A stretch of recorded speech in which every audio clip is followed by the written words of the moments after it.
Bayangin satu sekolah yang lagi karya wisata terjebak dalam permainan mematikan. Bukan main PUBG atau Mobile Legend, tapi main tebak-tebakan nyawa. Siapa teman? Siapa lawan? Siapa yang bakal pulang? Atau siapa juga yang cuma tinggal nama? Halo brother, selamat datang di Bersih Film, tempat kamu nonton sinema tanpa boros kuota.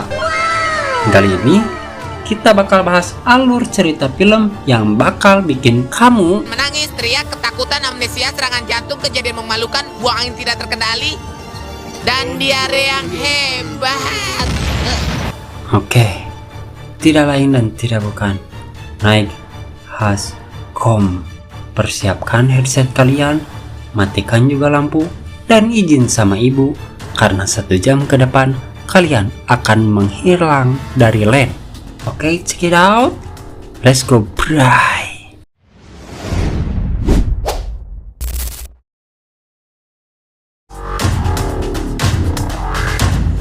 Cerita dimulai saat seorang siswi SMA bernama Yunseo terbangun tengah malam dalam keadaan bingung. Di kasur seberang, ponsel bergetar dengan tulisan Night has come, atau malam telah tiba. Saat Yunseo mendekat, ia melihat darah menetes dari kasur atas. Seorang murid wanita ditemukan meninggoy. Ketakutan tentunya, Yunseo berlari keluar hingga tiba di kolam dan melihat seorang murid wanita lain menceburkan diri.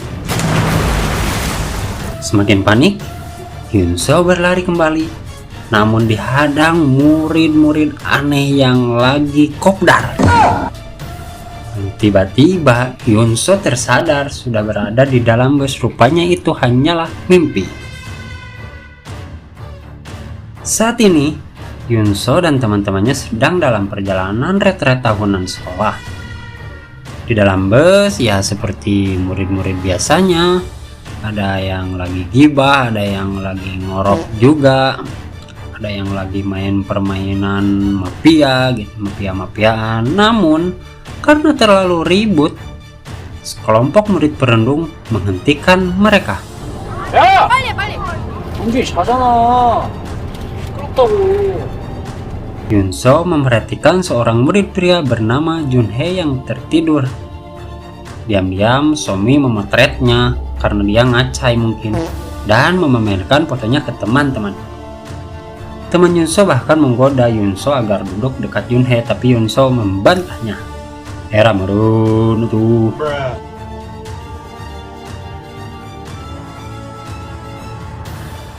Sesampainya di pusat retret, semua murid memindai kode QR untuk mengakses WiFi. Namun sinyalnya burik. Wali kelas bahkan tidak bisa menghubungi guru lain. Yunseo merasa tempat itu serasa familiar. Namun temannya menganggap semua pusat retret sama aja. Mangkarit itu bentuknya. Di aula, para murid sibuk dengan kegiatannya masing-masing. Wali kelas lalu memanggil ketua kelas Junhee dan wakil ketua Somi, meminta Junhee menjaga murid lain, sementara ia pergi menjemput murid dan kelas lain. Para murid juga diminta mengenakan seragam untuk berfoto bersama nantinya. Tiba-tiba listrik padam, suasana menjadi mencekam. Ada sosok kain putih di tengah ruangan dan ternyata hanya lelucon salah satu murid. Ia bahkan bercerita bahwa dulu ada murid SMA yang mengakhiri hidupnya di tempat itu. Malam semakin larut, Yunseo membaca novel misteri di kamarnya. Temannya panik karena tidak bisa mengakses internet untuk tugas pemrogramannya. Lalu tiba-tiba ponsel mereka terpasang aplikasi baru bernama Mafia. Mereka mendapat peran secara acak, ada yang jadi warga, dokter, polisi, dan tentunya menjadi mafia. Anehnya, semua murid menerima notifikasi yang sama, lengkap dengan nama dan foto mereka, padahal tidak ada koneksi internet sana. Mereka mencoba mencari staf pusat retret tapi nihil. Tempat itu ternyata hanya berisi murid-murid kelas mereka saja. Saat mereka mengecek ruangan lain, Yunso menemukan kopi yang masih hangat. Telepon berdering, tapi langsung terputus. 여보세요? Tak lama, Somi mengajak Yunso ke kolam dengan alasan akan ada wawancara. Yunso, temannya dan Junhee ikut pergi. Tapi di tengah jalan, Junhee menolong Dabum, murid lain yang sedang disiksa 3 pembuli. Junhee menegur pemimpin geng bernama Kyungjun, namun Kyungjun tetap bersikap arogan. Setelah ketegangan mereda, Yunso tetap pergi ke kolam sendirian. Saat itu Somi dan teman-teman lain tiba-tiba memberikan kejutan ulang tahun untuk Yunso.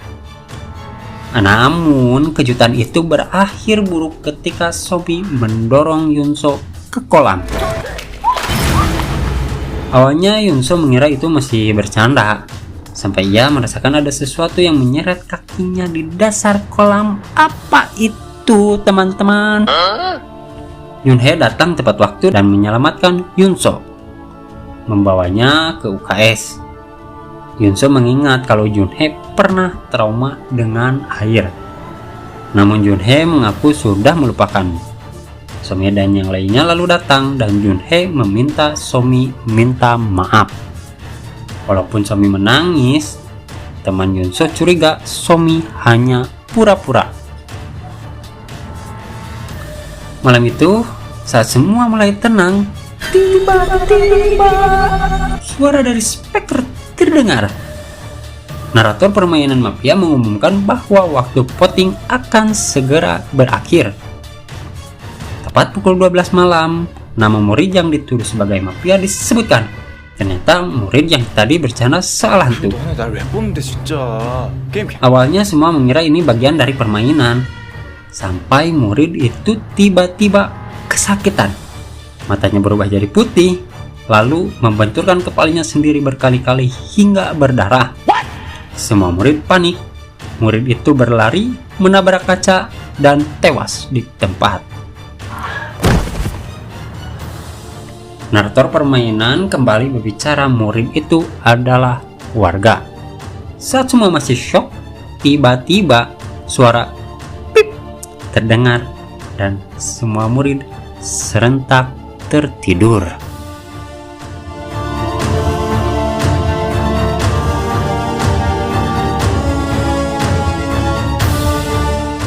Hari berganti, para murid terbangun dengan rasa bingung dan panik. Jasad murid pria yang tewas semalam masih tergeletak di sana.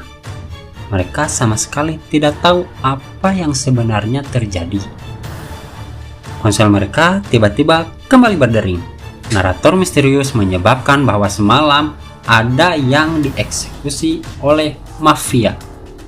Tapi yang mengejutkan, murid yang mati itu ternyata juga mafia. Nah loh, mana itu?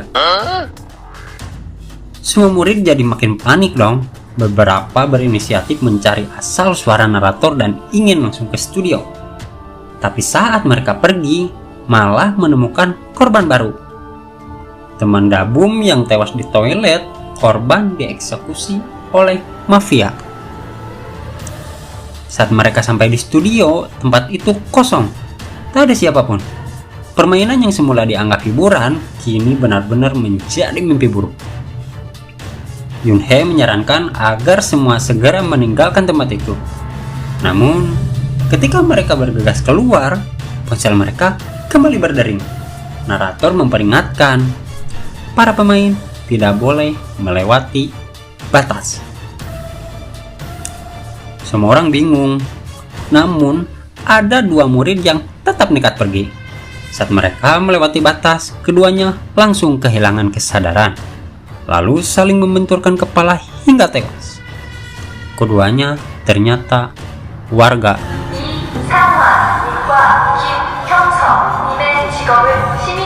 Para murid semakin ketakutan, tapi tidak bisa berbuat apa-apa. Junhee meyakinkan bahwa wali kelas pasti akan datang. Namun banyak yang mulai kehilangan harapan. Yunso dan teman-temannya pergi ke rooftop untuk menenangkan diri. Sementara itu, Kyung Jun menemukan banyak kunci di meja staf dan menyimpannya diam-diam. Yunso, Junhee, dan temannya menduga bahwa batasan permainan adalah garis putih yang terlihat di sekitar area retret. Untuk memastikan, mereka mengajak murid lain menyusuri batas itu dengan harapan bisa menemukan orang lain di luar. Setelah mereka berunding, total ada 7 orang yang ikut menyusuri batas, termasuk Junhee, si atlet, dan Somi. Namun saat perjalanan, salah satu murid wanita terpeleset hingga kakinya terkilir. Sempat terjadi adu pendapat, tapi mereka memutuskan untuk tetap melanjutkan perjalanan.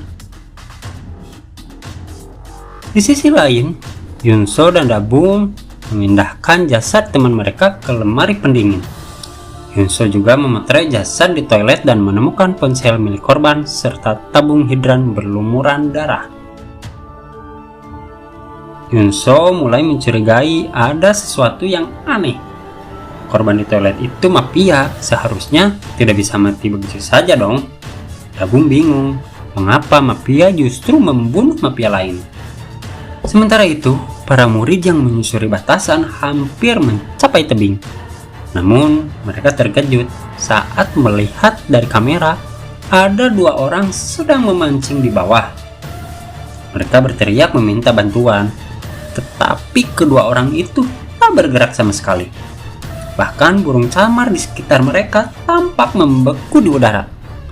Seolah-olah waktu di luar area permainan berhenti total. Somi dan salah satu murid pria mencoba menjelajah jalur lain. Mereka menemukan garis samar yang diduga sebagai batas.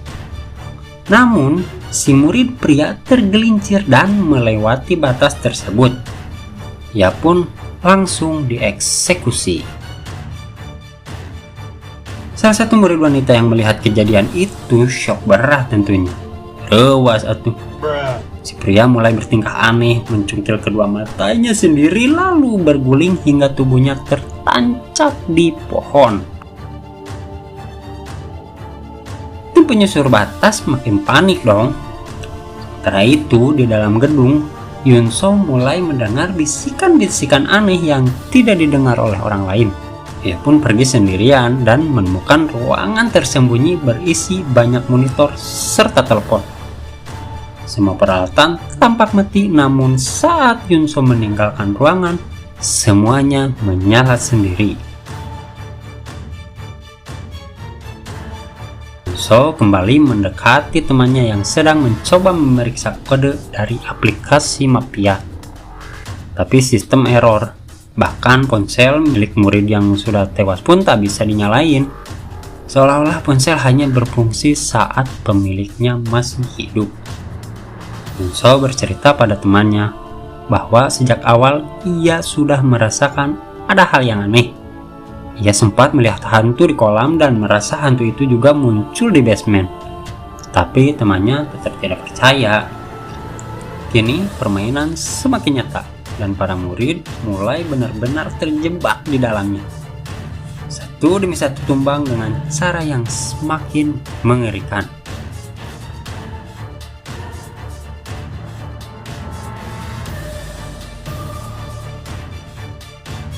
Hari berganti, para murid yang masih bertahan di pusat retret pun mendapat pengumuman baru. Murid pria yang tewas sebelumnya ternyata adalah warga. Tim penyusur batas akhirnya kembali. Murid-murid lain langsung ingin tahu apa yang sebenarnya terjadi. Somi menjelaskan bahwa murid pria itu tidak sadar kalau ada garis pembatas, lalu tergelincir dan akhirnya dieksekusi. Karena tidak menemukan bantuan dari luar, Kyung Jun terlihat frustasi. Junhee mengatakan dengan tegas bahwa seluruh area retret sudah ditutup oleh garis pembatas. Mereka semua benar-benar terjebak di sana sampai permainan ini berakhir. Yunso merasa bersalah. Ia menangis karena merasa keputusan membentuk tim penyusur batas justru menyebabkan kematian. Temannya mencoba menenangkan Yunso. mengatakan bahwa itu emang bukan salah siapa-siapa. Mereka semua tidak tahu apa ada jalan keluar atau tidaknya. Yunhee lalu sibuk dengan telepon yang terus berdering. Dan saat dia angkat, tak ada suara sama sekali. Yunso dan temannya melihat Dabum yang mengaku dipanggil Kyungjun. Yunso sempat memperingatkan Dabum agar berhati-hati, tapi Dabum tidak punya pilihan lain. Yunso kembali mendengar suara-suara aneh. Sementara Junhee menjelaskan bahwa semua telepon di tempat ini sebenarnya palsu. Tidak ada yang benar-benar terhubung. Di saat yang sama, temannya Yunso memeriksa seluruh dokumen dan komputer. Tapi semua kosong dan tidak berfungsi tentunya. Sementara itu di kantin, Dabum sedang asik makan bersama Kyungjun dan dua anak buahnya yang terlihat mengintimidasi. Kyungjun masih tidak paham sepenuhnya tentang permainan mafia. Tapi tujuannya jelas, ia hanya ingin menang. Saha cenah yang eleh jang. Dabum menjelaskan kembali aturan permainan. Identitas semua orang tidak akan terbongkar sampai mereka meninggoy. Ada warga, ada dokter, ada polisi, ada koruptor, ada mafia. Mafia melawan warga dan sebaliknya. Tim yang bertahan yang akan menang. Namun Kyungjun bingung soal kenapa mafia bisa membunuh mafia lainnya. Seperti kasus di kamar mandi, Dabum menduga mungkin ada aturan rahasia kalau mafia punya alasan khusus. Mereka boleh mengeksekusi sesama mafia atau... Di sisi lain, si atlet kini membantu mengobati kaki wanita yang terkilir saat menyusuri batas. Wanita itu menyesal karena tidak meminta kembali saat kakinya terkilir. Namun si atlet menenangkannya. Mereka berjanji akan bertahan dan keluar dari tempat itu bersama-sama. Sementara itu, Somi dan beberapa murid lain mulai membahas siapa yang mungkin berada di balik permainan ini. Mereka mulai mencurigai Kyungjun dan anak buahnya. Apalagi mengingat korban di kamar mandi adalah korban perundungan. Namun tidak semua murid setuju. Salah satu murid mengingatkan saat voting pertama kali ada seorang wanita yang memulai voting terhadap pria yang suka menakut-nakuti. Wanita itu merasa dituduh dan membela diri dong. Somi pun ikut menekan, ingin tahu alasannya. Wanita tersebut jadi balik menuduh Somi. Dia bilang saat di gunung, Somi mendorong seorang murid pria agar melewati batas. Kalau kejadian di gunung tadi, eta. Somi membantah keras dong. Ia bersumpah hanya ingin menyelamatkan si pria yang hampir jatuh tadi. Ketegangan makin panas, hampir terjadi pukpak gerlut eta awewe. Kembali ke Kyungjun. Ia mengambil ponsel Dabum untuk mengecek apakah Dabum berada di pihak yang sama dengannya. Dabum dipukul habis-habisan. Namun ternyata tampilan aplikasi di ponsel Dabum sama saja seperti miliknya. Kyungjun pun tidak bisa memilih lewat ponsel orang lain. Di tempat lain, beberapa murid menghampiri Junhee dan mengusulkan voting lagi karena mereka merasa permainan harus segera diakhiri. Namun Yunso menolak. Ia ingin semua tetap tenang, berharap permainan berhenti jika tidak ada yang memilih. Junhee setuju. Ia mengumpulkan semua murid dan mengusulkan agar semua ponsel dikumpulkan di tengah. Dengan begitu, tidak ada yang bisa diam-diam memilih. Namun, tetap ada yang menolak dengan berbagai alasan. Kyungjun akhirnya turun tangan dan setuju dengan ide itu. Semua murid akhirnya menurut dan meletakkan ponsel mereka dalam satu wadah di tengah ruangan. Ketegangan mulai memuncak saat waktu voting hampir habis. Narator kembali berbicara dong. 참가자는 투표를 통해 마피아를 색출해야 합니다. Mereka panik. Ada yang ingin mengambil ponsel tapi dicegah, namun tiba-tiba salah satu murid bertingkah aneh. Ia mulai menyakiti diri sendiri sebagai hukuman karena melanggar aturan dan lain-lain. Dan ternyata Kyungjun diam-diam tidak menyerahkan ponselnya. Padahal ia loh yang tadi ngumpulin ponsel. Ia langsung melakukan voting agar bisa selamat. Lah, begitulah ciri-ciri sifat orang-orang yang licik. Murid lain akhirnya sadar dan semua berebut mengambil ponsel masing-masing. Dalam kondisi pencahayaan yang terbatas, mereka harus cepat. Siapa yang terlambat memilih langsung dieksekusi di tempat.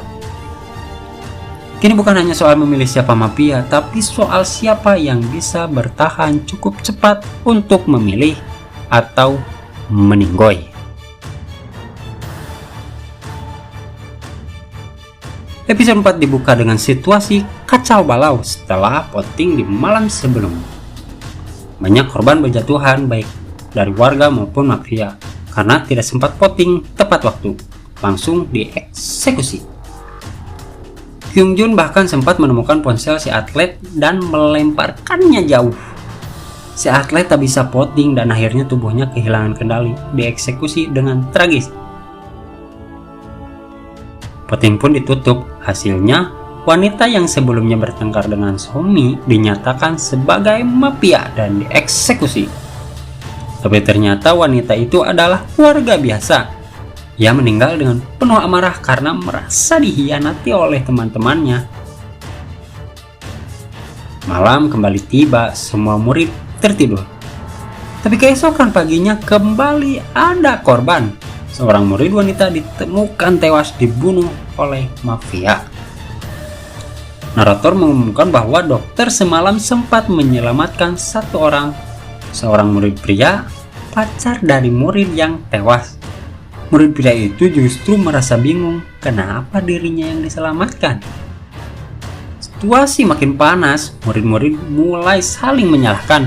Mereka menyalahkan Junhee karena keputusan mengumpulkan semua ponsel semalam, membuat banyak yang mati. Kyung-jun juga dituduh, tapi ia menolak disalahkan. Kyung-jun malah memprovokasi murid lain untuk memvoting Junhee karena dianggap penyebab kekacauan. Yunso mencoba melerai. Ia bilang mereka harus berhenti bertengkar dan fokus mencari jalan keluar. Menemukan siapa dalam permainan ini mungkin adalah kunci agar mereka bisa selamat. Yunso menyarankan agar semua jasad dipindahkan dan ditutup kain putih sebagai bentuk penghormatan terakhir. Awalnya Kyung-jun menolak, tapi karena tekanan murid lain, akhirnya ia ikut membantu. Bahkan Junhee yang sebelumnya merasa bersalah kembali dan ikut membantu memindahkan jasad ke lemari pendingin. Saat itu Yonso tanpa sengaja menemukan lorong rahasia di dekat lemari pendingin. Tapi tiba-tiba muncul sosok misterius yang membuat Yonso shock dan tak sadarkan diri. Yonso terbangun di UKS ditemani murid wanita yang kakinya terkilir. Mereka berdua berbicara tentang atlet yang sudah tewas. Murid wanita itu sedih karena si atlet selama ini selalu membantunya. Sementara itu, Kyung-jun kembali memanas-manasi situasi. Ia menekan semua murid agar mafia dan polisi segera mengaku. Tapi tak ada yang mau bicara sih. Kyung-jun lalu secara sepihak menuduh Junhee sebagai mafia karena dianggap menyebabkan banyak orang mati. Namun Somi membela karena sebelumnya ada mafia yang tewas akibat tidak voting. Itu artinya Junhee belum tentu mafia. Mereka lalu menduga-duga siapa dokter. Pria yang diselamatkan semalam justru membantah dirinya dokter. Begitu pula pacarnya. Perdebatan semakin rumit. Beberapa murid mulai mengungkit kembali pertengkaran lama. Somi kembali dituduh karena pernah mendorong murid lain saat di gunung. Somi membela diri dan malah menuduh balik murid lain yang sebelumnya bertengkar dengan teman wanita yang tewas. Sementara itu, kameramen mulai curiga pada Kyung-jun. Ia menanyakan kenapa Kyung-jun menyembunyikan ponselnya sendiri saat yang lain dikumpulkan.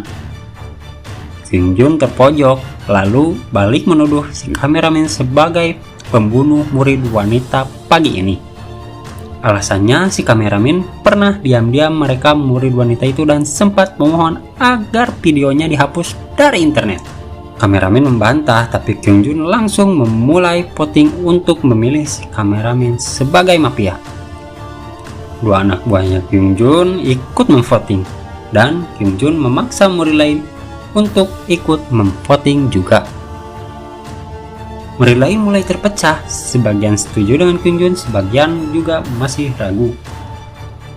Kyung-jun semakin agresif, Bahkan mulai menyogok murid lain dengan makanan agar mereka mau mempoting si kameramen. Yunso dan murid wanita yang kakinya terkilir akhirnya bergabung dan bingung melihat situasi makin kacau. Si kameramen menjelaskan bahwa dirinya kini jadi target Kyungjun. Somi menyarankan agar mereka berbicara dengan murid lain yang belum voting, agar tidak memilih si kameramen. Di sisi lain, kameramen mulai putus asa. Ia bilang sekarang pilihannya hanya dua, dirinya mati atau Kyungjun yang mati.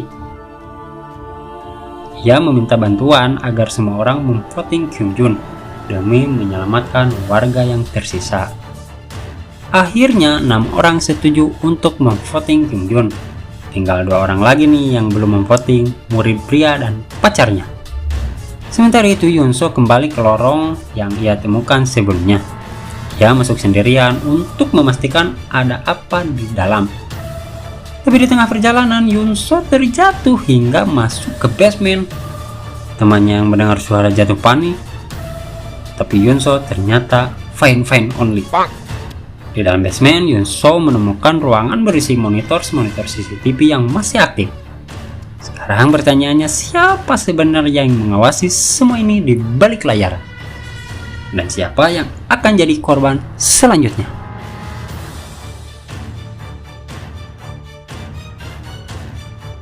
Cerita berlanjut. Yunso yang sebelumnya jatuh ke basement, kini menemukan ruangan lain berisi monitor CCTV yang masih nyala. Sementara itu, temannya yang berada di luar panik karena Yunso tak kunjung merespon. Tak ingin tinggal diam, temannya mencoba masuk untuk mencari Yunso. Sementara Yunso sendiri melihat sosok bayangan melintas di dalam lorong. Dengan rasa penasaran, Yunso pun mengikuti sosok itu hingga masuk ke koridor panjang tanpa ujung, seperti terjebak di dunia labirin. Di waktu yang sama, Kyungjun mulai cemas. Ia sadar sekarang sudah ada 6 orang yang memvoting dirinya.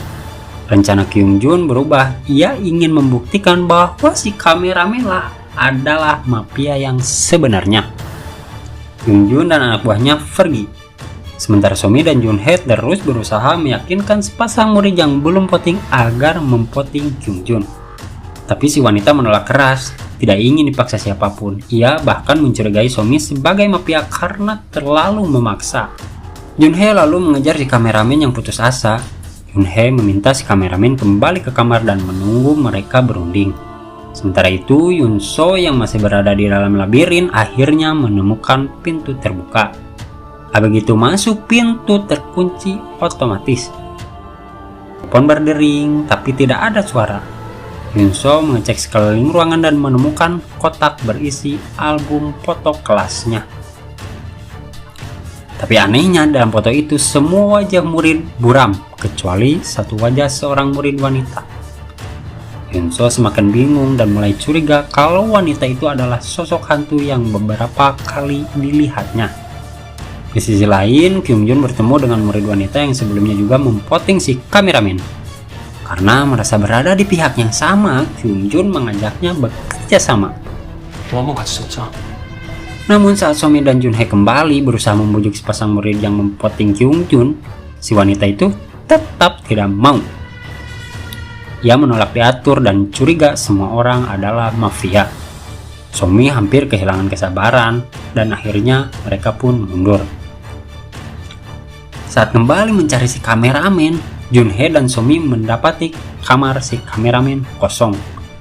Ternyata si kameramen telah dibawa oleh murid wanita yang bekerja sama dengan Kyungjun. Alasan murid wanita itu, ia ingin mempertemukan si kameramen dengan 2 murid yang belum voting. Tapi kenyataannya si kameramen justru diseret masuk ke studio dan dihajar habis-habisan oleh Kyungjun dan anak buahnya.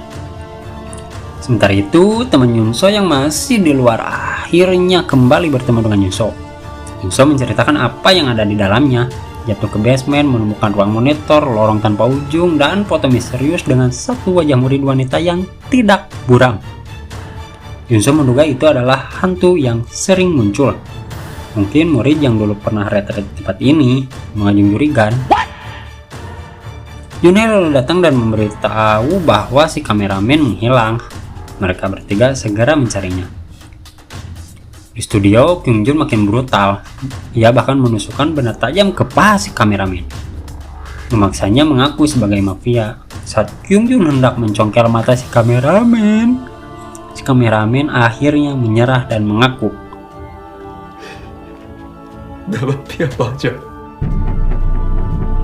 Junhei, Somi, dan Yunso segera datang ke studio, tapi pintu terkunci. Dari dalam mereka mendengar si kameramen mengaku kalau ia membunuh wanita yang ia sukai karena sudah menolaknya.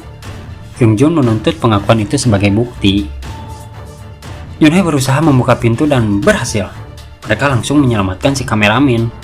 Tapi voting tetap berjalan. Si kameramen mendapat suara terbanyak dan akan dieksekusi. Dengan amarah, si kameramen menolak mati begitu saja. Ia merebut kapak dari Junhei dan berusaha menyerang Kyung Jun. Tapi waktu voting habis dan si kameramen kehilangan kendali atas tubuhnya. Dalam keadaan tragis, si kameramen menghantamkan kapak ke kepalanya sendiri hingga meninggoy adek. Narator akhirnya mengumumkan fakta sebenarnya si kameramen adalah mafia. Saat semua warga tertidur, si kameramen diam-diam membunuh wanita yang ia suka karena sakit hati ditolak. Semua murid terdiam, mereka tidak menyangka ternyata Kyung Jun memang benar soal si kameramen. Malam kembali datang dan permainan mafia belum berakhir.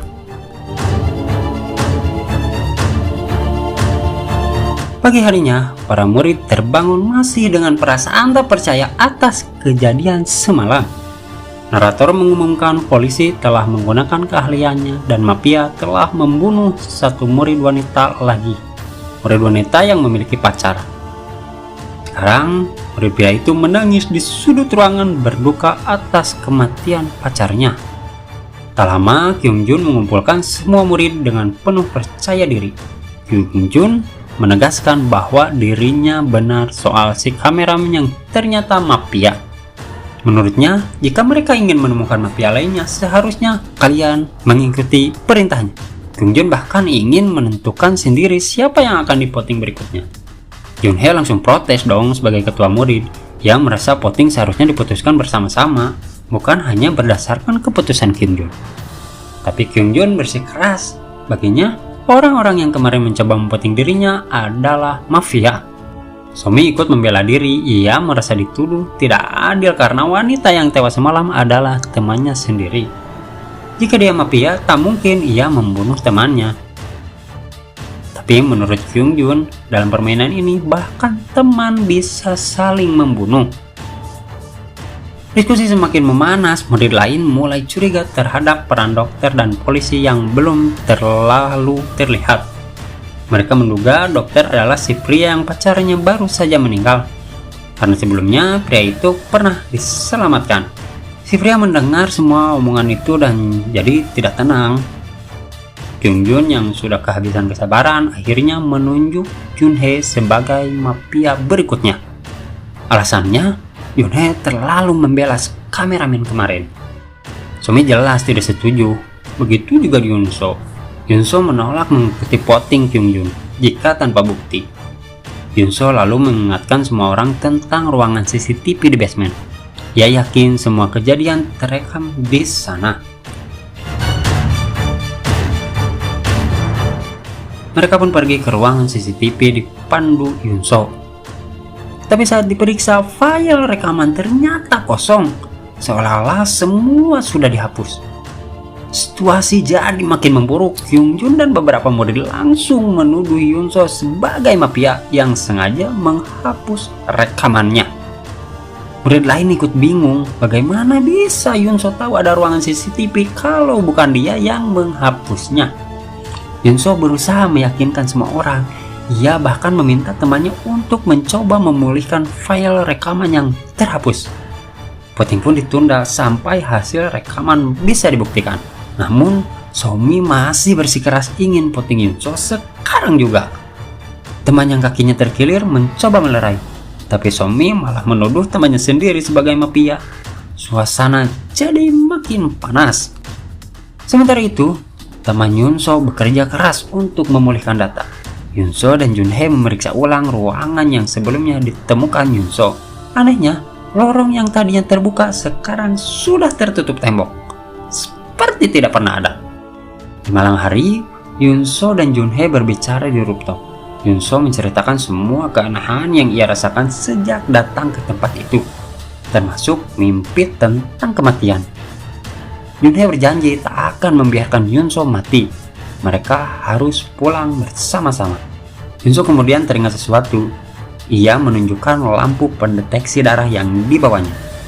Mereka menobrak kamar murid yang tewas dan memeriksa bercak darah. Tapi karena bercak darah bercampur milih banyak orang, bukti itu tidak bisa digunakan untuk membuktikan siapa mafia sebelumnya. Saat itu, pesan dari teman Yunso datang. Rekaman CCTV lantai 3 berhasil dikumpulkan. Semua segera berkumpul untuk memeriksanya. Tapi saat rekaman diputar, tiba-tiba komputer meledak. Meledak. Semua panik dong. Kyunjun semakin yakin itulah Yunso. 야, 이 씨발 우리 다 불태워 죽이려고 그랬냐? Namun setelah komputernya di restart, muncul tayangan lain. Secara langsung dari kolam. Ada sosok wanita di sana. Mereka yakin itu adalah hantu. Yunso menunjukkan foto kelas yang sebelumnya ia temukan. Perlihatkan wajah satu-satunya yang tidak buram. Ia yakin wanita itu adalah hantu yang menciptakan permainan itu. Kyungjun tetap menuduh Yunso merekayasa semuanya. Meski teman Yunso membela, tayangan itu bukan rekaman, tapi siaran langsung dela atau kesia waktuna. Yunso mengajak semua orang pergi ke kolam untuk memastikan. Tapi saat tiba di sana, mereka tidak menemukan apapun. Dengan waktu voting yang hampir habis, Junhee mengusulkan agar hasil voting dibuat seimbang. 4 orang voting Yunso, 4 orang voting dirinya. Saat voting berakhir, narator justru mengumumkan bahwa akan diadakan pemungutan suara kedua. Para murid harus memilih antara Yunso dan Junhee. Jika melanggar aturan, maka akan dieksekusi. Situasi semakin kacau. Somi langsung memilih Yunso dan bahkan merobek foto yang Yunso pegang. Meyakini Yunso adalah mafia yang berhubungan dengan hantu tersebut. Namun, teman Yunso masih membela. Junhee yang sudah tak tahan akhirnya mengaku, "Aku adalah mafia." Aduh, tak pengorbanan cinta yang begitu. Dan Junhee meminta semua orang memilih dirinya. Ia mengaku hanya ingin bertahan hidup dan minta maaf karena telah berbohong. Yunso tentunya tidak percaya. Ia tahu Junhee bukan mafia. Tapi voting tetap berlanjut. Kyungjun memilih Junhee diikuti oleh yang lainnya. Voting selesai, Junhee akan dieksekusi. Dengan penuh penyesalan, Junhee menjatuhkan diri ke kolam. Dan diumumkan dia adalah warga. Namun saat malam tiba, kenyataan yang mengejutkan akhirnya terungkap. Somi yang selama ini terlihat paling keras membela warga, ternyata adalah mafia sebenarnya. Sama tertidur, Somi membawa kapak. Ia sudah membunuh pacarnya si murid pria sebelumnya. Dan sekarang, target Somi berikutnya adalah Yunso.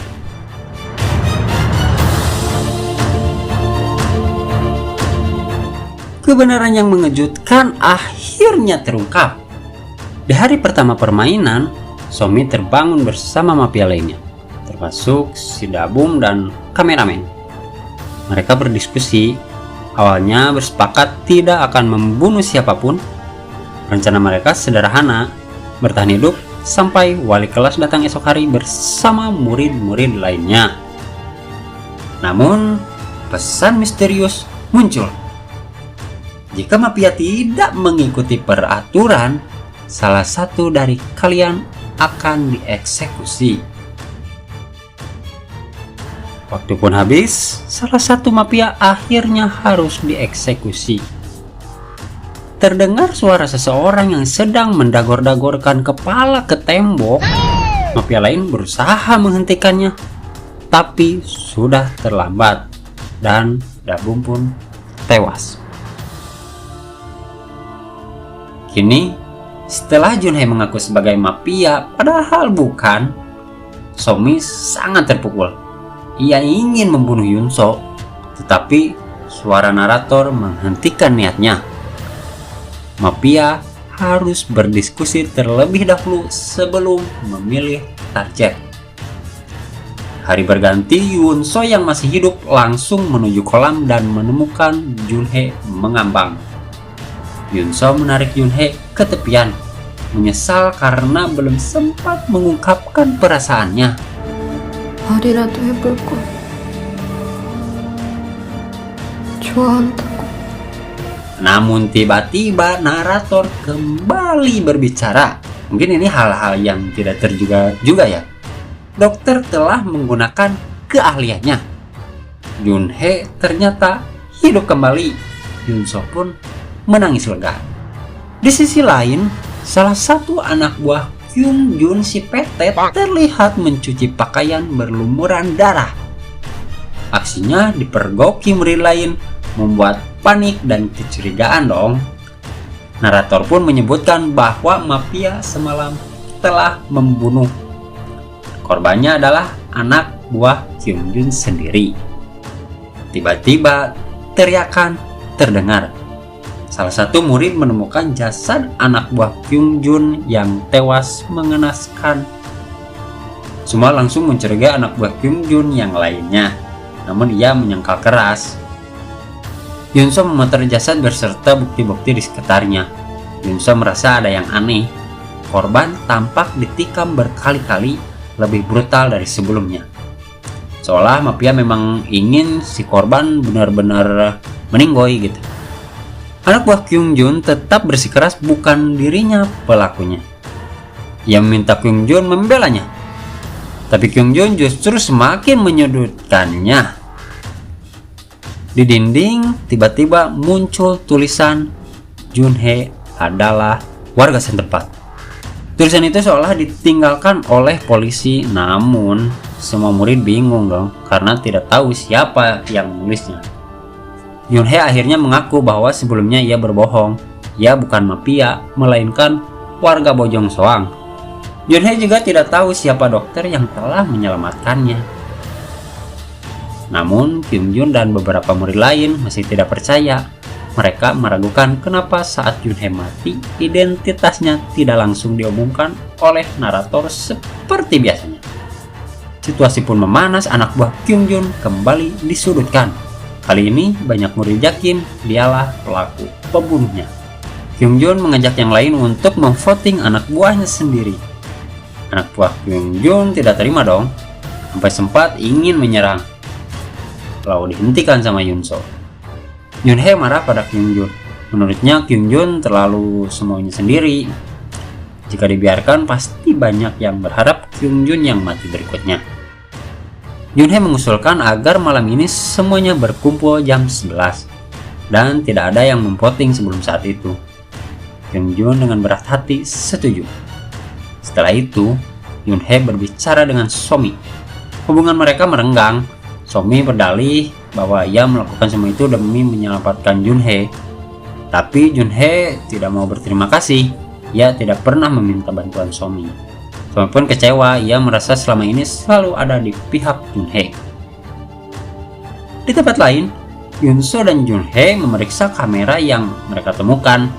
Saat memutar rekaman lama, semua wajah murid di dalam foto buram. Persis seperti foto kelas yang pernah ditemukan Yunso. Sementara itu, anak buah Kyung Jun mulai mencurigai Kyung Jun sendiri. Curiga kan jadi nama gitu. Ia mengingat saat malam sebelumnya Kyung Jun menolak mereka tidur di tempat yang sama.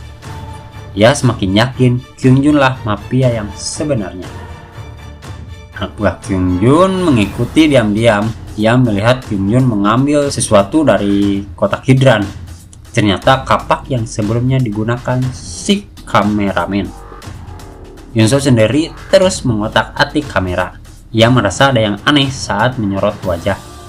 Lalu ia menemukan sebuah kunci misterius dan menerima pesan di ponselnya, cari master permainan. Pesan itu langsung menghilang begitu saja, membuat Yunso bingung. Yunso memberitahu Junhee dan yang lainnya tentang pesan itu. Tapi mereka memutuskan untuk merahasiakan informasi tersebut sementara karena posisi Yunso masih dicurigai banyak orang.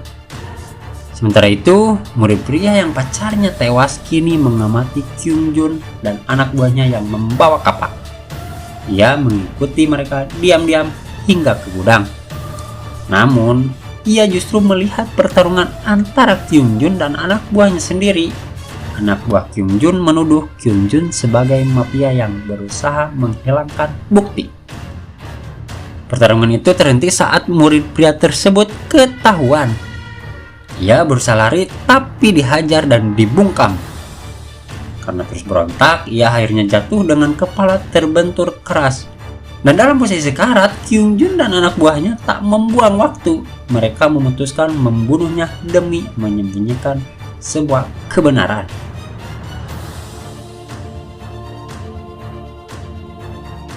Setelah pertarungan di gudang, Kyungjun dan anak buahnya pergi meninggalkan jasad murid pria yang sekarat. Namun ternyata murid pria itu adalah dokter. Sebelum benar-benar mati, ia sempat menggunakan kemampuannya untuk menyelamatkan Junhee malam sebelumnya. Junhee nekat mengaku mafia demi melindungi Yunso. Dokter tergerak untuk membantunya, meskipun setelah itu ia harus menunggu 48 jam sebelum bisa menggunakan kekuatannya lagi untuk membantu pacarnya tentunya. Sayang disayang, dokter sekarang benar-benar meninggoy. Yunso dan Junhee mencari album foto yang dulu pernah ditemukan Yunso, tapi album itu hilang. Narator kemudian menginformasikan murid pria yang berperan sebagai dokter is dead. Para murid berkumpul di gudang. Mereka bingung bagaimana dokter bisa mati. Karena tubuhnya ditemukan di dalam area aman, Yunso memperhatikan tanda-tanda perlawanan dan bukti lain di sekitar jasad dokter. Jejak sepatu, potongan telapak sepatu, hingga batu bata berlumuran darah. Tak lama dari itu, di dinding sekolah kembali muncul tulisan misterius. Junhee dan Dabum adalah mafia. Tulisan itu mengaku dari polisi. Dabum jelas membantah. Junhee juga tidak terima. Namun Kyungjun dan anak buahnya terus menyudutkan mereka. Yunso menenangkan semua orang. Ia yakin tulisan itu palsu. Menurut Yunso, tulisan itu muncul justru setelah dokter ditemukan tewas. Seolah-olah ada yang ingin menjebak Junhee dan Dabum. Kyungjun lalu merobek tulisan tersebut dan menantang, kalau memang polisi ada di antara kita, tunjukkanlah dirimu. Tapi tak ada yang mengaku. Yunso akhirnya angkat suara mengatakan bahwa ia tahu siapa pembunuh dokter. Ia membawa semua murid ke lokasi kematian dokter di gudang. Di sana, Yunso menunjukkan jejak kaki dan potongan telapak sepatu yang tertinggal. Junhee mengamati potongan itu dan yakin itu adalah telapak sepatu basket yang saat itu hanya dipakai Kyungjun dan anak buahnya. Semua langsung curiga dong. Kyungjun bersikeras mempersilahkan sepatu mereka untuk diperiksa. Tapi saat giliran anak buahnya diperiksa, anak buah Kyungjun memberontak. Saat diperiksa paksa, terbukti telapak sepatu basket miliknya cocok dengan potongan yang ditemukan.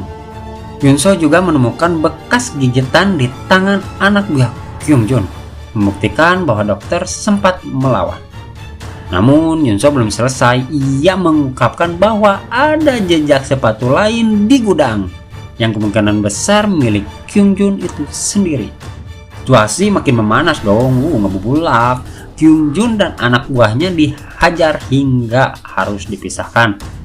Saat itu Stabilo jatuh dari sapu anak buah Kyungjun. Kyungjun langsung menuduh anak buahnya yang menulis tuduhan palsu di dinding. Anak buah Kyungjun memohon agar tidak dipilih sebagai mafia. Tapi Junhee meminta semua orang menahan diri sampai pukul 11 malam. Keputusan dibuat, Kyungjun dan anak buahnya harus dikurung dalam ruangan sampai waktu voting tiba. Saat ingin mengamankan mereka, Kyungjun mengaku kuncinya hilang. Dabum meminta ponsel Kyungjun disita sampai voting selesai. Akhirnya, ponsel Kyungjun dan anak buahnya dikumpulkan. Setelah itu, Somi dan salah satu murid wanita mendatangi Dabum. Mereka ingin mencari tempat berlindung yang aman dan memilih kantin. Karena pintunya kuat dan tidak bisa didobrak dengan kapak. Namun, kunci kantin masih dipegang oleh Kyungjun. Jadi, mereka harus mengambilnya dong. Sementara itu, Yunso mengobati luka Junhee. Yunso juga menemukan cairan yang mirip dengan tinta yang digunakan polisi sebelumnya untuk menulis di dinding, membuatnya semakin curiga. Malam tiba, semua murid berdiskusi. Yunso percaya Kyungjun dan anak buahnya sebenarnya warga Bojong Soang. Somi menuntut agar polisi mengungkap mafia agar permainan segera berakhir. Tapi Yunso yakin posisi polisi sangat berbahaya sekarang, apalagi dokter mati. Tepat pukul 11 malam, keputusan dibuat. Junhee dan Dabum akan mengembalikan ponsel Kyungjun dan anak buahnya. Setelah itu, semua murid lain akan bersembunyi. Saat ponsel dikembalikan, anak buah Kyungjun langsung memilih Kyungjun dalam voting. Tapi usahanya sia-sia dong, karena semua orang sudah memutuskan untuk memvoting dirinya. Anak buah Kyungjun panik dan memohon mengaku bukan mafia. Tapi Junhee tegas berkata, dokter juga ingin hidup, tapi dia dibunuh. Junhee lalu pergi, meninggalkan anak buah Kyungjun yang lagi gogohkan. Dabum kemudian berhadapan langsung dengan Kyungjun. Ternyata selama ini Kyungjun lah yang menempelkan tulisan tuduhan palsu di dinding. Somi dan murid wanita datang, mereka meminta kunci kantin. Kyungjun menolak, tapi akhirnya terpaksa menurut karena tidak ingin dead. Dabum membawa Kyungjun untuk mengambil ponselnya, tapi Dabum yang kini sudah berani menolak lagi menurut perintah Kyungjun. Kyungjun pun voting sendiri, lalu Dabum menguncinya dari luar. Kyungjun yang marah besar mengancam akan membunuh Dabum jika ia keluar nanti. Tapi waktu voting selesai, narator akhirnya mengumumkan anak buah Kyungjun adalah warga. Semua kaget, bahkan Kyungjun sendiri tak percaya ternyata Kyungjun dijebak oleh mafia sebenarnya. Dan selama ini berusaha menghilangkan bukti agar tidak dituduh. Kyungjun bertekad membalas, namun Dabum datang menantang. Dabum tertawa puas. Kyungjun langsung menghajarnya, tapi Dabum tetap bertahan. Saat Kyungjun ingin membunuh Dabum, malam pun tiba. Kyungjun terlelap karena aturan permainan. Namun tidak dengan Dabum. Saat semua orang tidur, Dabum tetap terjaga. Karena Dabum adalah mafia dan malam itu Dabum bersiap melanjutkan balas dendam. Selama ini, Dabum dan temannya adalah korban perundungan Kyungjun. Namun, sejak malam ketika permainan dimulai, Dabum mendapat peran sebagai mafia. Dan posisi saat itu, Dabum sama temannya lagi dirundung dan langsung melihat Kyungjun berniat balas dendam. Dia yang pertama kali membunuh anak buah Kyungjun secara tragis, lalu menyebab Kyungjun dan anak buahnya yang lain. Kini, Dabum menusuk Kyungjun berkali-kali hingga tak berdaya. Keesokan harinya saat semua murid terbangun, narator mengumumkan Kyungjun adalah warga, dieksekusi oleh mafia. Kematian Kyungjun dan anak buahnya yang begitu brutal membuat murid-murid lain terguncang. Yunso menyarankan agar jasad Kyungjun dipindahkan, tapi Somi menolak mentah-mentah dan pergi, bahkan mengabaikan Junhee. Sementara itu, Dabum dan dua murid pria lainnya berdiskusi soal siapa mafia yang sebenarnya. Dabum mulai menuduh Yunso karena selama ini Yunso terlihat mencurigakan. Menyuruh mereka memindahkan jasad, bicara soal kamera pengawas dan hantu seolah mengalihkan perhatian dan permainan. Di sisi lain, Somi dan dua temannya juga membahas hal serupa. Somi mencurigai Yunso sebagai mafia. Apalagi Kyungjun sempat berkata begitu sebelum mati. Tapi salah satu temannya mengingat Yunso bukan tipe yang suka berbohong. Teman itu yakin Yunso bukan mafia. Tak lama kemudian, dua murid pria lain muncul dan memergoki Somi serta temannya. Mereka curiga kenapa Somi memegang kunci milik Hyungjun. Somi beralasan kalau ia hanya lapar dan kebetulan menemukan kunci itu. Sementara itu, Junhee menemukan ponsel milik Hyungjun yang seharusnya dipegang Dabum. Yunso pun menemukan kotak di dalam lemari dan membuka dengan kunci yang sebelumnya ia temukan. Di dalamnya ada foto kelas mereka yang lebih jelas, walaupun ada kejanggalan karena salah satu temannya tidak ada dalam foto itu. Dan sebuah pesan misterius pun muncul. Nama master permainan adalah Shin. Semua murid di ruangan mendapat pesan yang sama. Mereka langsung teringat, Shin adalah murid yang dulu pernah satu kelas dengan mereka, yang kabarnya mengakhiri hidupnya sendiri. Kini mereka mulai berdiskusi lagi. Bagaimana bisa Shin yang sudah meninggal menjadi master permainan? Apakah hantu yang pernah dilihat Yunso adalah Shin? Somi tetap tidak ingin membahas soal Shin dan malah balik menuduh ke Yunso. Ia merasa Yunso tahu terlalu banyak dan sengaja menyembunyikan informasi. Lagi pula, semasa hidupnya Yunso adalah orang yang paling dekat dengan Shin. Sementara murid lain bahkan jarang berbicara dengannya. Teman Yunso pun angkat bicara. Ia percaya Shin tidak mengakhiri hidupnya sendiri. Ada rumor yang mengatakan bahwa seseorang telah membunuh Shin. Yunso semakin yakin permainan ini mungkin dibuat Shin untuk mengungkap siapa pembunuhnya yang sebenarnya. Mungkin saja mafia kali ini adalah orang yang membunuh Shin dulu. Di tempat lain, salah satu teman Somi berbicara empat mata dengannya. Teman itu yakin Shin meninggal karena ulah mereka. Somi membantah, mengatakan semua itu hanya lelucon dan bukan kesalahan mereka. Temannya panik dong, ingin memberitahu semua orang, tapi Somi menekannya. Kalau kamu bicara soal itu, kita bisa dipoting dan meninggoy. Temannya pun terdiam, tidak menyangka Somi bisa berkata begitu. Setelah itu, Somi menemui Dabum dan menceritakan kekhawatirannya. Ia takut temannya menyebarkan apa yang sebenarnya terjadi dulu dengan Soeun. Dabum justru bertanya balik, kenapa kamu dulu merundung Soeun? Ya, walaupun saya terlibat, setidaknya orang-orang yang mengetahui itu sudah saya bunuh semua.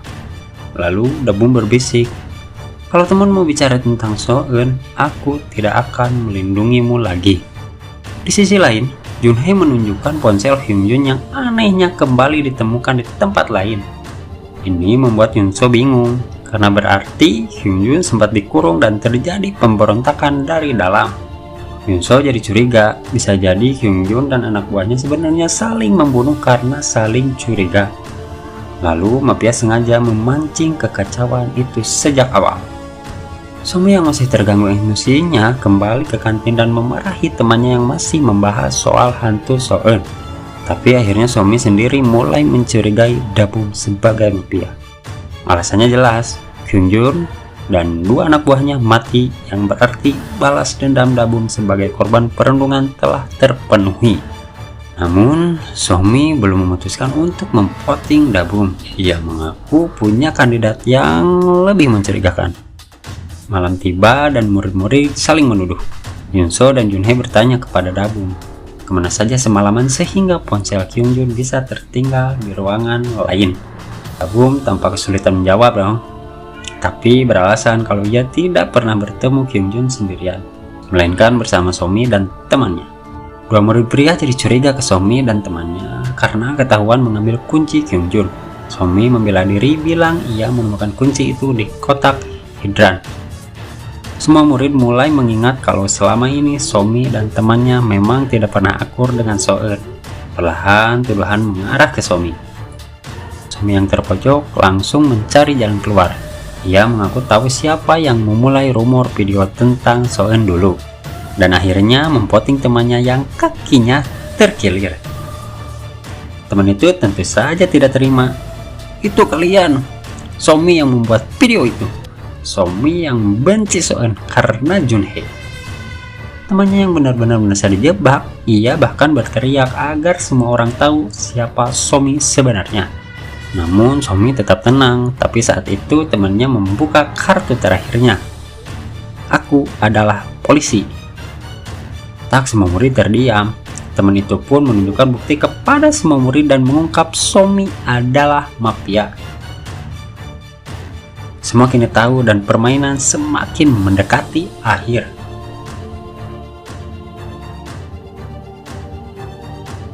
Setelah teman Somi mengungkap bahwa Somi adalah mafia, semua murid semakin tidak percaya padanya. Teman yang sebelumnya sempat memihak Somi pun akhirnya merasa bersalah dan meminta maaf. Dabum juga ikut memojokkan Somi, menuduh sebagai pembunuh wajib. Di tengah tekanan itu, Somi akhirnya mengaku, "Aku bukan yang membunuh Hyungyun, tapi aku yang membunuh pacar murid pria itu. Aku tidak punya pilihan atau aku yang akan mati." Somi juga mengaku tidak pernah ingin menjadi mafia dan tidak ada hubungannya dengan So-eun. Tapi Yunso tetap kesal. "Kamu cuman memanfaatkan nama So-eun buat diri kamu sendiri." Somi makin emosi, tapi kali ini tak ada seorang pun yang membelanya. Yunhye pun bicara, "Kamu harus bertanggung jawab." Satu persatu murid lain memvoting Somi. Somi yang sudah tidak bisa mengelak memberontak, namun Dabum malah tertawa. "Kalian semua tertipu karena ada mafia lain di antara kalian." Namun sebelum Somi menyebut siapa mafia lainnya, Somi tersedak lalu darah keluar dari mulutnya. Narator menjelaskan, dalam permainan ini mafia tidak boleh menyebutkan identitas mafia lain kepada warga. Akhirnya Somi dieksekusi, semua murid meninggalkannya begitu saja. Teman Somi yang ternyata adalah polisi pun ikut terpukul. Sebelumnya polisi itu sempat memeriksa peran atlet dan tahu kalau atlet itu warga biasa. Setelah atlet mati, polisi itu mencurigai Junhye. Namun ternyata Junhye warga biasa juga. Bahkan Junhye pernah mengaku sebagai mafia untuk melindungi Yunso. Untuk itu, sebelum tidur, Junhye dan polisi sempat merencanakan sesuatu. Polisi itu percaya hanya kepada Junhye. Ia meminta Junhye membantu mengungkap mafia dan meninggalkan pesan rahasia di dinding. Namun malam berikutnya, narator mengumumkan semalam polisi telah dieksekusi oleh mafia. Junhye sangat marah. Murid-murid lain juga panik karena sekarang tidak ada lagi polisi yang bisa membantu mengungkap mafia. Junhye teringat kembali saat dirinya pernah melihat So-eun melompat dari jembatan dan Junhye terlambat untuk menyelamatkannya. Sekarang teman Somi yang polisi telah tiada dan murid-murid lain sibuk mengurus jasad Somi. Junhye kemudian mendekati Yunso dan temannya. Ia mengaku pernah bicara dengan polisi dan merencanakan sesuatu. Polisi percaya mafia akan menyerangnya malam itu. Jadi ia meminta Junhye mencari cara untuk mengungkap mafia sebenarnya. Sebelum itu polisi sempat bersembunyi di toilet, tepatnya di langit-langit. Junhye meninggalkan pengharum ruangan di sana. Sekarang Junhye mengumpulkan semua murid yang tersisa. Ia menunjukkan bahwa sebelum kematian polisi, pengharum ruangan sudah dicampur dengan cat neon. Cat itu akan menempel di sepatu orang yang membunuh polisi. Junhye memeriksa semua sepatu dan ternyata cat neon hanya ada di sepatu temannya Somi. Teman Somi jelas membantah keras, "Itu bukan aku warga biasa, aku nggak tahu kenapa ada cat di sepatu."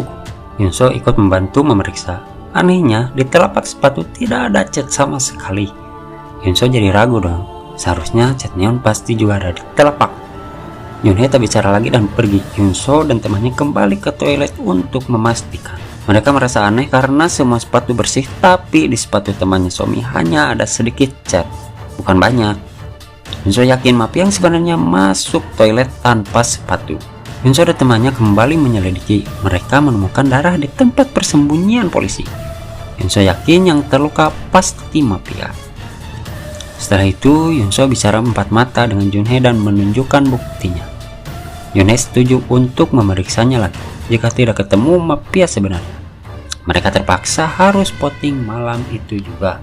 Sementara itu, teman Somi membawa makanan untuk dua murid pria, tapi ditolak. Ia tetap bersikeras bahwa dirinya bukan mafia. Teman Yunso kemudian mendekati teman Somi. Ia menceritakan soal luka di toilet dan yakin Mafia lah yang terluka. Teman Somi langsung membuktikan bahwa tubuhnya tidak ada luka sama sekali, lalu memeluk teman Yunso sebagai tanda terima kasih. Malamnya, teman Yunso kembali ke Yunso dan Junhee. Ia melapor bahwa teman Somi sepertinya bukan Mafia karena tidak memiliki luka. Yunso pun punya ide. Bagaimana kalau kita pancing Mafia dengan bilang ada kamera tersembunyi yang dipasang polisi? Mereka sepakat, Mafia pasti panik dong dan berusaha memusnahkan kamera itu. Junhee mengumumkan ke semua murid termasuk Dabum. Dabum terlihat sangat panik bertanya-tanya soal kamera. Yunso beralasan bahwa kamera itu sedang di-charge di kantin. Dabum langsung menuju kantin. Teman Somi yang mencurigai Dabum mengikuti dari belakang. Ia sempat bertemu salah satu murid pria dan bertanya di mana teman murid itu. Murid pria itu bilang temannya sedang di UKS karena sakit. Teman Somi langsung teringat kalau Mafia terluka, jangan-jangan dia ada di UKS. Dan benar saja, saat mereka mendekati UKS, mereka menemukan murid pria itu si gendut yang sedang mengobati lukanya sendiri. Sementara itu, Dabum sudah sampai di kantin dan memeriksa kamera yang ternyata kosong. Saat itu Junhee dan Yunso memergokinya, namun kegaduhan terjadi di luar. Semua murid berkumpul menuduh murid pria yang gendut itu terluka sebagai Mafia. Dabum yang tadinya panik kini malah tersenyum puas ikut menuduh murid gendut itu. Junhee yang memperhatikan Dabum mulai curiga lagi. Ia melihat perubahan ekspresi Dabum yang langsung berubah saat situasi menguntungkan baginya. Saat murid lain menuduh si gendut sebagai Mafia karena ditemukan luka di tubuhnya, Dabum justru tersenyum. Tapi Junhee yang memperhatikan Dabum mulai merasa ada yang janggal. Semua berkumpul kembali untuk berdiskusi. Murid lain meminta penjelasan dari Dabum dan murid gendut tersebut. Dabum mengaku tadi memeriksa kamera sendirian hanya untuk memastikan apakah baterainya telah terisi penuh. Sementara murid pria bingung, mengaku tidak tahu bagaimana ia terluka karena bangun-bangun sudah dalam keadaan seperti itu. Dabum langsung menuduh murid gendut itu sebagai Mafia. Tetapi si murid gendut itu tidak terima dong dan langsung mempoting Dabum. Dabum membalas dengan poting si gendut itu. Saling poting. Si gendut lalu menyebutkan bahwa Dabum dan temannya Somi yang paling mencurigakan karena selama ini mereka selalu bersama. Dan orang-orang yang tewas sebelumnya berkaitan dengan mereka. Tambah lagi, sepatu berset neon ditemukan di sepatu temannya Somi. Teman Somi tidak terima dong menyerang si murid pria gendut itu lalu mempotingnya. Dabum dan temannya Somi ikut menghasut murid lain agar mempoting si gendut. Namun Yunso dan Junhee mulai curiga dengan Dabum. Kalau bukan Mafia, kenapa kamu periksa kamera sendirian? Ujar Yunso. Dia pun menambahkan seharusnya kalau warga kamu meminta ditemani. Yunso dan Junhee akhirnya mempoting Dabum. Si gendut yang terluka juga meminta murid lain mempoting Dabum. Tapi teman Yunso malah masih ragu karena luka yang dimiliki si murid pria gendut itu. Si gendut bersikeras, aku nggak pengen dicurigai makanya aku nggak bilang soal luka ini. Dabum terus memprovokasinya, membuat si gendut semakin kesal hingga terjadi adu fisik. 야, 저 새끼 둘 다 마피아면서 지금 지들끼리 쇼하는 거야. 둘 중에 하나. Teman Yunso lalu mempoting si gendut, membuat Yunso bingung sendiri dengan temannya.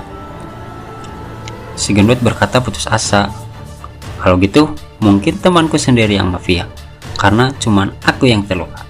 Perkataan itu membuat temannya makin tersinggung. Ia pun mempoting si gendut. Si gendut tersebut sangat sedih, pergi sambil menangis. Aduh, tak itu yang batu rantai. Poting pun hampir selesai. Satu persatu murid pergi untuk bersembunyi. Junhee sempat mencoba mengajak Dabum bicara lagi, tapi Dabum mengabaikannya dan malah memperhatikan arah murid lain bersembunyi. Sementara itu, Yunso mulai curiga pada Jungwon, teman dekatnya.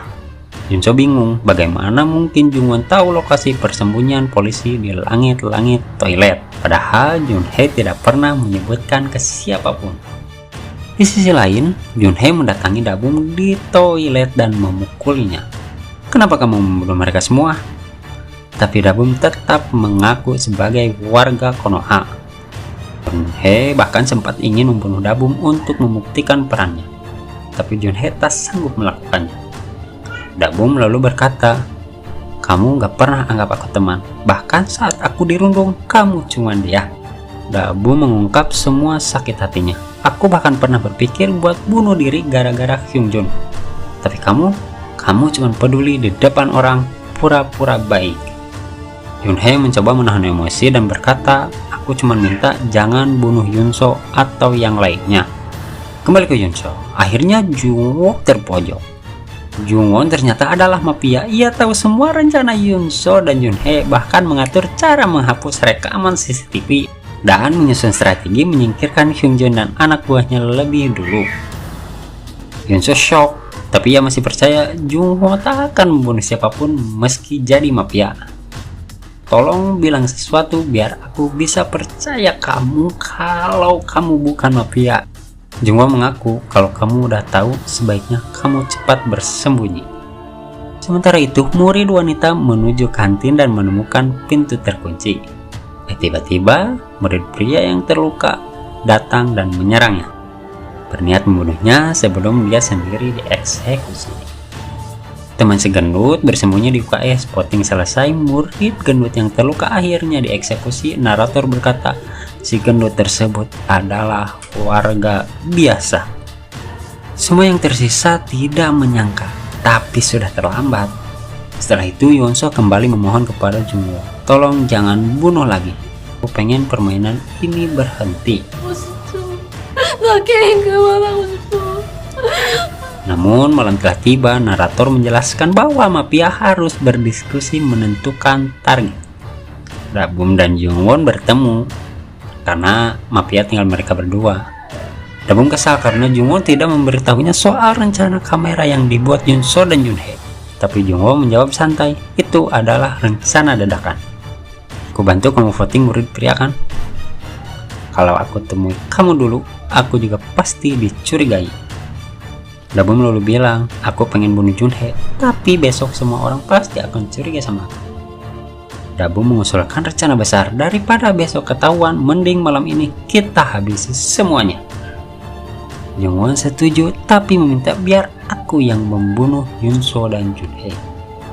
Dabum sempat curiga dengan Jungwon, karena sejak awal Jungwon belum pernah membunuh siapapun. Tapi akhirnya Dabum mengalah. Mereka membawa Yunse ke lemari pendingin. Jungwon menurunkan suhu, sementara Dabum mengambil ponsel Yunso. "Kalau Yunso udah mati, kasih tahu aku," kata Dabum. Tapi Jungwon punya alasan sendiri. Ia tidak sanggup menikam Yunso karena Yunso adalah temannya. Jadi ia memilih membiarkan Yunso mati membeku. Setelah itu Dabum pergi dan membunuh pria lain dengan membekap kepalanya. Jungwon lalu pergi ke Junhei. Dabum menuju kantin lagi, menuju murid pria lain tewas dan teman Somi yang bersembunyi. Ia pun membunuh teman Somi. Lama, Jungwon memberi kabar, Junhei sudah mati, Yunso juga. Tapi Dabum merasa curiga. Ia menyadari ponsel Yunso masih menyala, dan itu artinya Yunso belum mati. Dabum langsung kembali ke lemari pembeku dengan pisau di tangan. Saat bertemu Jungwon, Dabum berkata, "Aku ingin lihat sendiri jasadnya." Namun Jungwon menolak membuka penutup jasad. Dabum menjadi semakin curiga. Ia menunjukkan ponsel Yunso yang masih menyala. Tanpa banyak bicara lagi, Dabum langsung menikam Jungwon.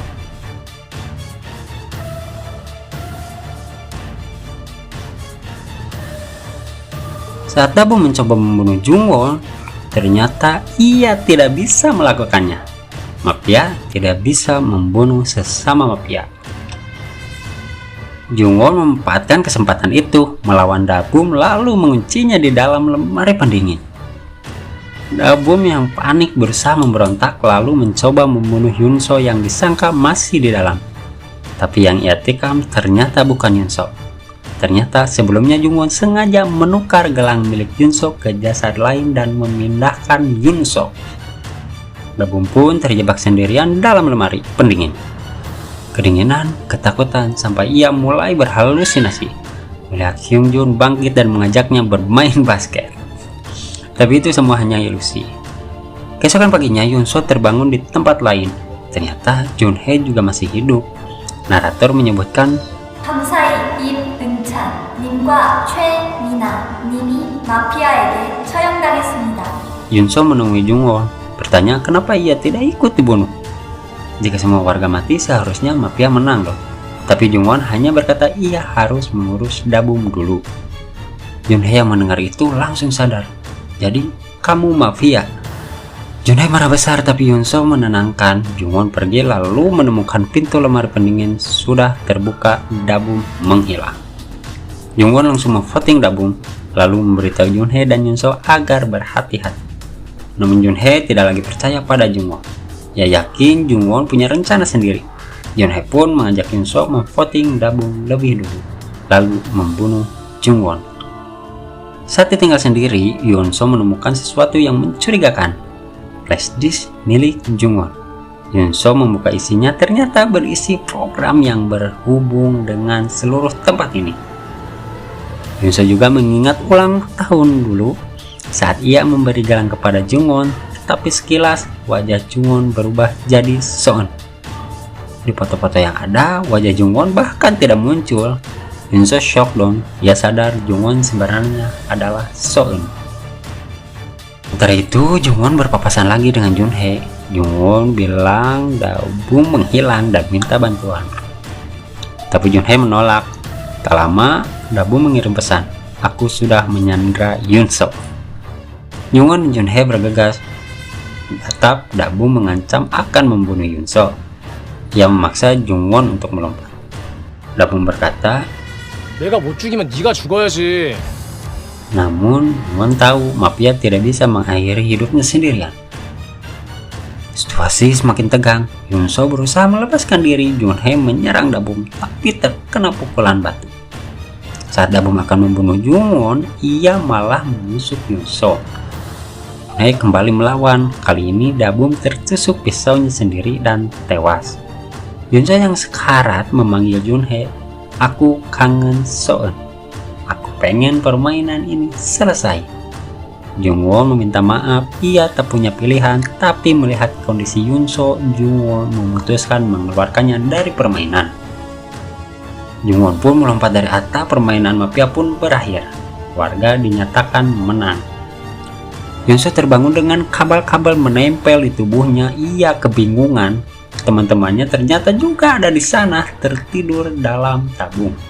Dua orang mendekat, Yunso makin bingung, ternyata itu adalah orang tua Soeun. Ibunya berkata, 죽는 기분은 충분히 무섭고 고통스러웠니? Yunso tak mengerti apa yang terjadi, lalu mereka menjelaskan. Semua murid di kelasnya tertidur, tapi rasa sakit yang mereka alami itu nyata. Ternyata semua yang terjadi adalah program yang diciptakan orang tua Soeun. Waktu di luar berjalan biasa, tapi di dalam program waktu terasa lebih cepat. Selama ini permainan telah dimainkannya berkali-kali. Setiap kali berakhir, ingatan murid-murid akan dihapus dan permainan diulang kembali. Ibunya bilang, itu hukuman karena Soeun tidak bersalah, tapi kalian semua membiarkannya mati. Dabum adalah orang yang pertama yang menyebarkan video itu, lalu Kyungjun dan lainnya. Cerita kembali ke masa lalu, ternyata video erotis yang menghancurkan nama baik Soeun awalnya diedit dan disebarkan oleh Dabum, telah diperintah oleh Somi dan kawan-kawan. Jika tidak, video Dabum sendiri yang akan disebar. Soeun yang putus asa memilih mengakhiri hidupnya. Sayangnya, setelah Soeun meninggal, tidak ada yang mau mengaku salah. Semuanya beralasan itu cuman lelucon dan salah paham. Itulah kenapa orang tua Soeun menciptakan permainan ini, agar semua murid merasakan sendiri sakitnya Soeun. Ibunya Soeun kesal, "Kamu juga sama, Yunso, orang terdekatnya, tapi kamu nggak menyelamatkannya." Orang tuanya bilang, permainan ini akan terus berulang selamanya. Yunso memohon, "Tolong, jangan. Aku kangen Soeun. Kalau kalian butuh seseorang bertanggung jawab, aku saja. Yang lain bebasin." Tapi kondisinya makin lemah. Orang tua Soeun menemukan alasan kenapa ingatan Yunso kembali. Karena hadiah ulang tahun gelang yang ia berikan ke Jungwon. Ayah Soeun mulai merasa permainan ini sudah kelewatan. Ini bukan lagi tentang Soeun, tapi tentang dendam mereka sendiri.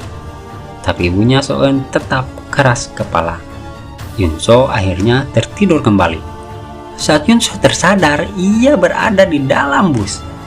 Tak ada lagi Jungwon di sampingnya. Ia melirik ke Junhae dan tersenyum. Tapi di kursi belakang, murid-murid lain kembali bermain mafia persis seperti awal cerita. Yunso pun melihat ke arah depan.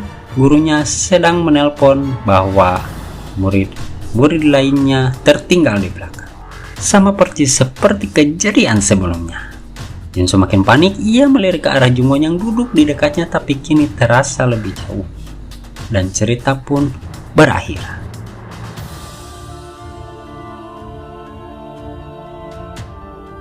Berikut ringkasan rating, penjelasan, dan makna yang bisa diambil dari series Night Has Come. Untuk rating dan keseluruhannya mungkin saya kasih 8,5/10. Alasannya, ceritanya unik, perpaduan antara game mafia dan psikologi survival yang jarang diangkat di drama Korea. Plot twistnya konsisten sampai akhir, bikin penonton terus penasaran dan mengira-ngira tajam. Karakter memiliki latar belakang dan konflik pribadi yang cukup dalam. Beberapa bagian packing terasa agak lambat dan dialog terkesan diulang-ulang, terutama saat voting. Endingnya cukup mengagetkan meskipun bikin sedikit menggantung atau terasa hambar gitu. Makna yang bisa diambil dari Night Has Come adalah 1. Setiap perbuatan punya konsekuensinya. Sekecil apapun kesalahan, apalagi yang menyakiti orang lain, pasti akan ada akibatnya. Dalam cerita, murid-murid menganggap perundungan So-eun hanya lelucon, tapi dampaknya sangat fatal. 2. Jangan menutup mata saat ada yang butuh pertolongan. Yunso adalah orang terdekat So-eun, tapi tidak berbuat apa-apa karena takut atau merasa bukan urusannya. Ini mengingatkan kita untuk lebih peka dengan orang di sekitar yang mungkin sedang kesulitan. 3. Rasa bersalah tidak akan hilang jika tidak dihadapi. Karakter-karakter seperti Dabum dan Somi mencoba menutupi kesalahan, tapi pada akhirnya tetap harus mempertanggungjawabkan. 4. Balas dendam tidak selalu memberi kedamaian. Orang tua So-eun menciptakan permainan itu untuk membalas dendam, tapi di akhir justru mereka sadar bahwa apa yang mereka lakukan mungkin bukan yang benar-benar diinginkan So-eun. 5. Pentingnya menghargai hidup dan orang lain. Serial ini membawa pesan bahwa hidup itu berharga. Jangan sampai kita menyia-nyiakan orang yang tulus peduli pada kita hanya karena gengsi, ego, atau mengikuti arus. Dan itulah seluruh alur cerita dari series Night Has Come. Jika kalian suka, jangan lupa like, share, subscribe, dan aktifkan lonceng notifikasinya. Kalau ada rekomendasi film atau series yang lain yang mau aku bahas, silahkan tulis di kolom komentar. Terima kasih, sampai jumpa brother. Sampai jumpa di video selanjutnya. Dadah.